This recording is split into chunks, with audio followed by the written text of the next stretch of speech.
Hello दोस्तों, बिहार पाठशाला में स्वागत है। आज हम पहला चैप्टर इतिहास का यूरोप में राष्ट्रवाद के बचे हुए टॉपिक्स को पढ़ेंगे। पेज 11 से स्टार्ट करते हैं, जो जर्मनी का एकीकरण है। जैसा कि आप लोग बुक्स में देखेंगे, जर्मनी का एकीकरण है। जर्मनी का एकीकरण परिचय 1866 से 1871 के बीच हम लोग जानेंगे। पृष्ठभूमि इसकी क्या रही? इटली यूनिफिकेशन ऑफ इटली 1871 में कंप्लीट हुआ।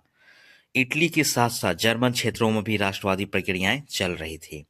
जर्मनी उसमें कई छोटे छोटे राज्यों में बटा था।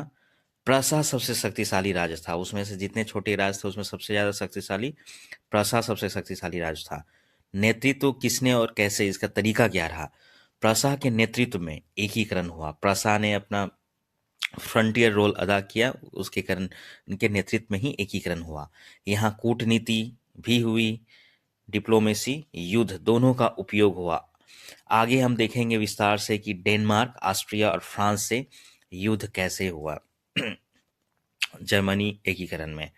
परिणाम क्या रहे?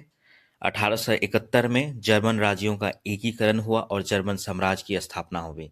1871 में जर्मनी का भी एकीकरण हुआ और जर्मन साम्राज्य की स्थापना हुई। तो इसके लिए कुछ समरीज हम लोग ध्यान रखते हैं। 1870-71 के फ्रांस और प्रसा के बीच युद्ध के कारण फ्रांस ने रोम से सेना हटा ली।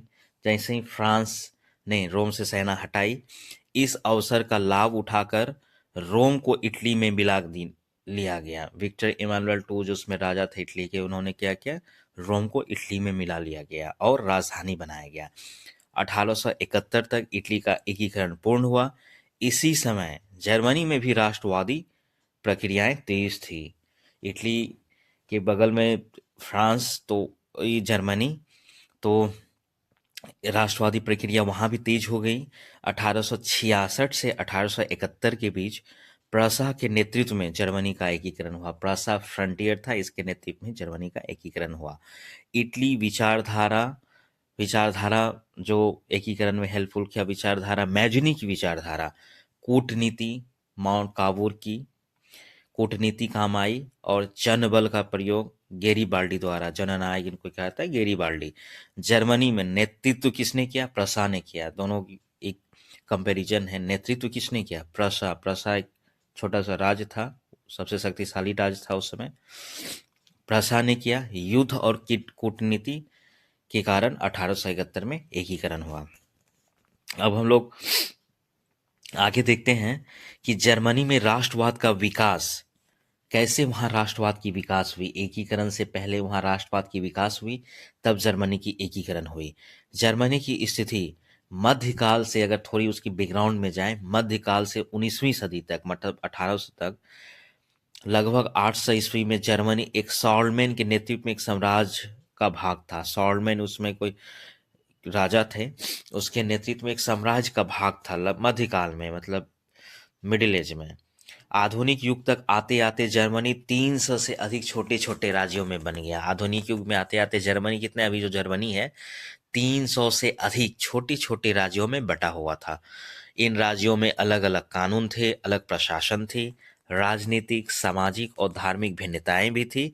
इसलिए जर्मनी एक राष्ट्र नहीं बन पाया, क्योंकि 300 जर्मनी की एरियाज की कम है, उसमें 300 रियासतें या 300 राज्य था। 300 राज्य में अलग कानून, अलग राजनीतिक, सामाजिक और धार्मिक भिन्नताएं थी। इस कारण से एक राष्ट्र जर्मनी कभी नहीं बन पाया। प्रसा और ऑस्ट्रिया की भूमिका अहम है जर्मनी को की एकीकरण में। उत्तर जर्मनी में प्रसा सबसे शक्तिशाली राज्य बनकर बना। जर्मनी का मैप में देखेंगे, उसमें देखते हैं, तो उसमें उत्तर जर्मनी में प्रसा सबसे शक्तिशाली राज्य बनकर उभरा था। दक्षिण जर्मनी में बड़े बड़े राजतंत्र थे, जिनका प्रतिनिधि संघ डायट था। जिनका प्रतिनिधि क्या था? संघ डायट कहा था। लेकिन इस संघ में राष्ट्रवाद की भावना कमजोर थी। ये जो संघ, ये लोग संघ से जरूर अटैच थे, लेकिन इसमें राष्ट्रवाद की भावना कमजोर थी। नेपोलियन का योगदान बहुत ही इंपॉर्टेंट है यूनिफिकेशन ऑफ जर्मनी में भी। जर्मन राष्ट्रवाद की नींव रखने का श्रेय नेपोलियन बोनापार्टी को दिया जाता है। 1806 में उसने राइन राज्य संघ, कन्फेडरेशन ऑफ द राइन बनाया। नेपोलियन ने क्या बनाया? 1806 में उसने राइन राज्य संघ बनाया, कन्फेडरेशन ऑफ द राइन बनाया। इससे सामंती व्यवस्था, इससे क्या फ़ायदा मिला? जब नेपोलियन ने ये कन्फेडरेशन ऑफ द राइन बनाया तो इससे ये फ़ायदा मिला कि सामंती व्यवस्था कमज़ोर हुई। उस समय के राजा रजवाड़ों का जो कंट्रोल था वो सामंती व्यवस्था कमज़ोर हुई। जर्मनी में एकता की भावना विकसित होने लगी, जो आम जनों के बीच में है, एकता की भावना विकसित होने लगी। बुद्धिजीवियों और कलाकारों ने एक महत्वपूर्ण भूमिका निभाई। जर्मनी में राष्ट्रवाद को बढ़ाने के लिए कवि, लेखक, दार्शनिक, फिलोसोफर और कलाकारों की बड़ी भूमिका रही यूनिफिकेशन ऑफ जर्मनी में।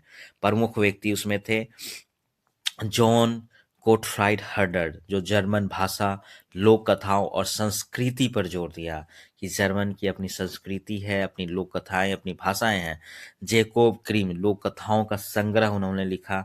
विल्हेम ग्रिम, उन्होंने जर्मन सांस्कृतिक पहचान को मजबूत किया, जर्मन सांस्कृतिक पहचान को मजबूत किया। चित्रकारों और संगीतकारों ने भी जर्मनी गौरवशाली अतीत को उजागर किया, जो उस समय जर्मनी की अतीत थी, उस चित्रकारी के थ्रू, संगीत के थ्रू गौरवशाली अतीत को उजागर किया।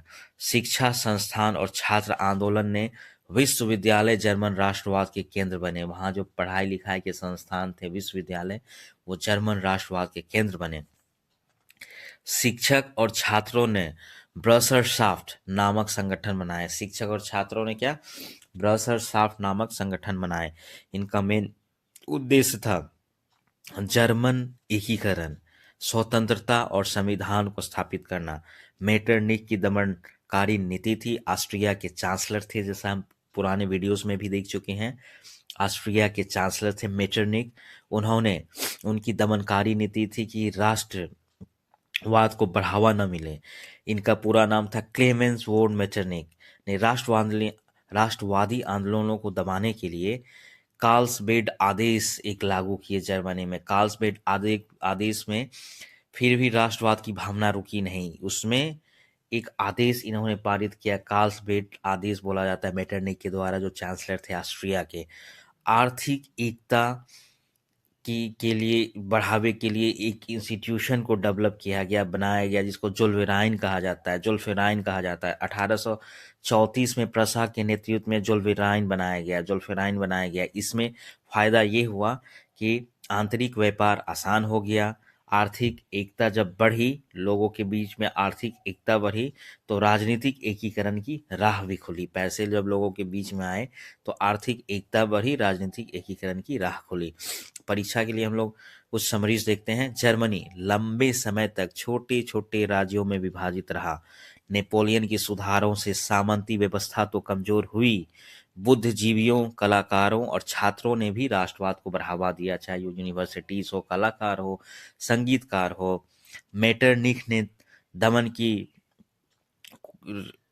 दमन किया और फिर भी आंदोलन जारी रहा।